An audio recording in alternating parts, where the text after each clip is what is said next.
Hey, what is up guys? It's 2FPS back with another video. Now I'm going to be showing you guys how to make a random moving storm in Season 10. Now it's a little bit different. You can make it much better as a random moving storm, as I said, and it's just so amazing. So let me go show you guys how to make it right now. So first of all, we're going to start with the simple part. The spawn box, pretty much the same, but I just changed up some things because your players don't have to be killed by the bomb anymore. You can just let them spawn in. They don't have to spawn in here anymore. But here are the settings I have for the spawn things. I put them on the bottom. You don't have to make, you can make the spawn box however you want, but this is just an example of what I did. Also, if you guys want to check out this map and see how this map actually plays through for yourself, you can check that out, and it'll be in the links description below. So these are bomb settings. These aren't really necessary, but you know, I just have it here. Channel 2. And okay, so let's start with the main stuff. So when you're first making your map, you're gonna kind of want it to be in the middle or like somewhat over here. You don't want it too close to the edge, as if it's close to the edge, pretty much the storm will send your players off the edge, and then like they'll be fighting on the edge of the map. You do not want that. I already tested that. So first thing you're gonna do is make your spawn pads. Make your spawn pads however you would like. And yeah, what I did was I put it on these little floating blocks. So I'll show you guys how to get them. They are, where are they? Right here, the hover platform. Just put them on there. And here are the settings.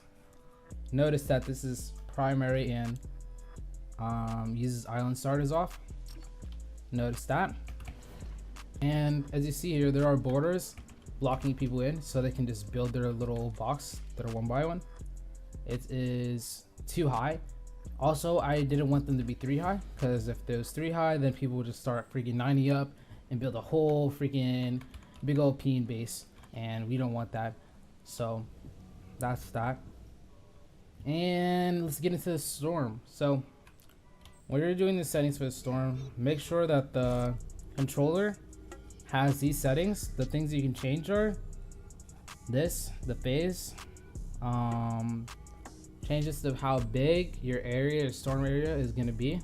So mine's 30, so it only goes this far. These little purple lines are how far it's going to be, pretty much.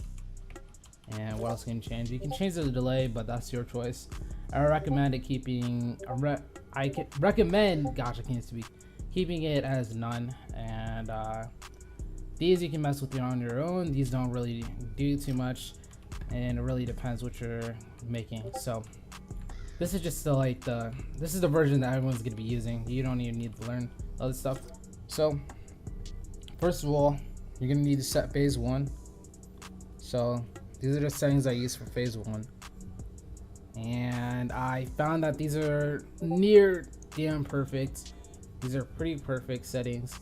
Make sure that your wait time is like 15 seconds. You want to have at least 10 seconds before the storm actually starts moving. And a very important part is move to beacon has to be, you know, it has to be on. I gotta set my party of it. So this has to be on for the first one, only for the first one.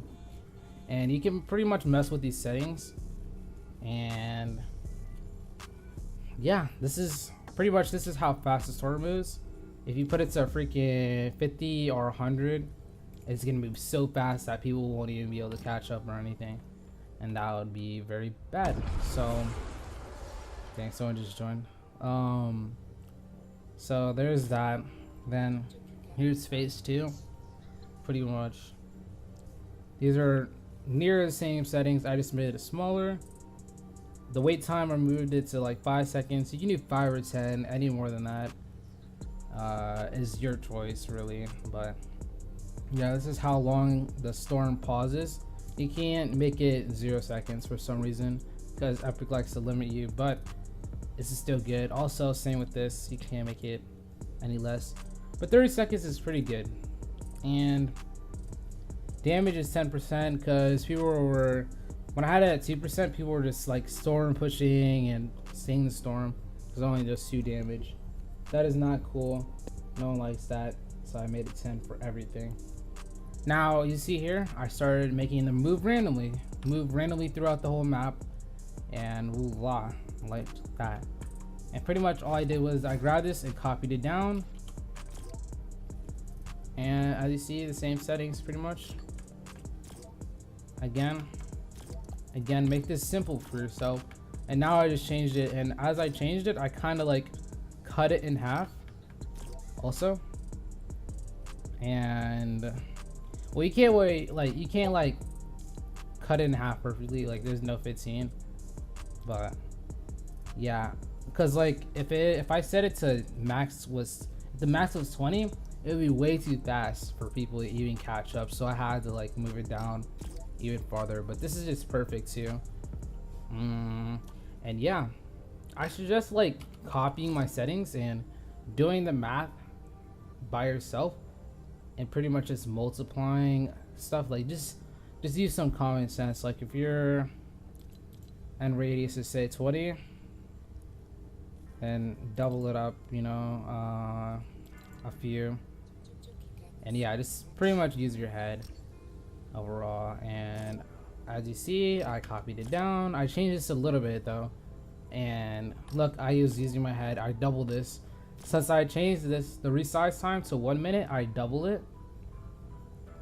And the reason why I changed it to 1 minute is so that it will go farther. So like, let's say 30 seconds would be like to here, 1 minute would go over here maybe. And I just wanted to get it farther away from the center of the spawn, because like it would go back to the builds, but like it would just be too much. It would just go back and forth. It was kind of annoying. And so I set all of them to 1 minute pretty much, and I just copy pasted it down. And yeah, that's pretty much it for the storms. Now let's get into how people get items. Now the item part is pretty simple. It's 2 under, right? 2 under. I tested this even on another map. 2 under from the player spawn. The item spawns right here. Then what you're gonna want to do is you're gonna want to put your items in order. So AR first, pump, SMG, and then special, and then minis if you want. But there's a problem with shield where you can't, like if you pick it up, like no, you can't pick it up. You can't auto pick it up. And that's that. Here are the settings for all of them. Make sure that channel 1 is disabled when receiving. Okay, so that's that. All these settings are this. Now make sure AR, pump, SMG, you know, special are like that, and that's that. So I went 1, 2, 3 down, right? When I place this barrier, this is the barrier that is pushing the items up into the player spawn. So here are the settings for that. It's 5. It has to be 5 down from the player spawn if you guys are getting this. And this can be 100, doesn't matter. And then set this to 1. Yeah. And the reason why we're setting all this to disable when receiving from channel 1 is we set a lot of them. We set this to disable. We set what else to disable? Well, that's actually that's only 2 things, but it's really important. Oh, actually these barriers too. These barriers are set to disable at channel 1. And the reasoning is because you don't want all this mess here at the start of the game. We just want it here for a little bit. It does a lot, and like this little timer, I'll show you guys how this timer works, but it does, this little timer over here does a lot. So pretty much it cuts off the item spawners within like 8 seconds, so people can't go to other spawns and take their loot. Also removes the barriers. It's also removes this. People would be able to like walk over this barrier. That will solve the problem too. And let me show you the settings for this little timer. Okay, just fell into a void. Now that I'm back, I can show you guys the settings for this. You can copy this to a freaking T. I timed it. It was like 7 to 9 seconds, like 8 seconds ish. Use these exact settings. Make sure game start is on. That's very important. Place down a trigger. I turn this off. You can just copy these. Only thing else I changed was this. Make sure this is on, else everything will work. This is for the bomb. This is not really necessary. Yeah, the bomb is not really necessary at all. So honestly, I can delete this, but I'll just leave it. Yeah. So only thing that's really left is just to show you how this works. This is pretty simple. I just set everything to 100. It's one big strip. I'm sure you guys can figure this out yourselves. Just do like friggin' tic-tac-toe. Put borders between everyone so they can't fight each other. Also, I consider when making your map, push your player spawns like a little bit farther apart, because as you see, people can do like weird stuff. Like if they're sitting over here, even through a border, they can go like this. And yeah, my next map, I'll fix that, give them more room, but I'm not gonna do that for this map.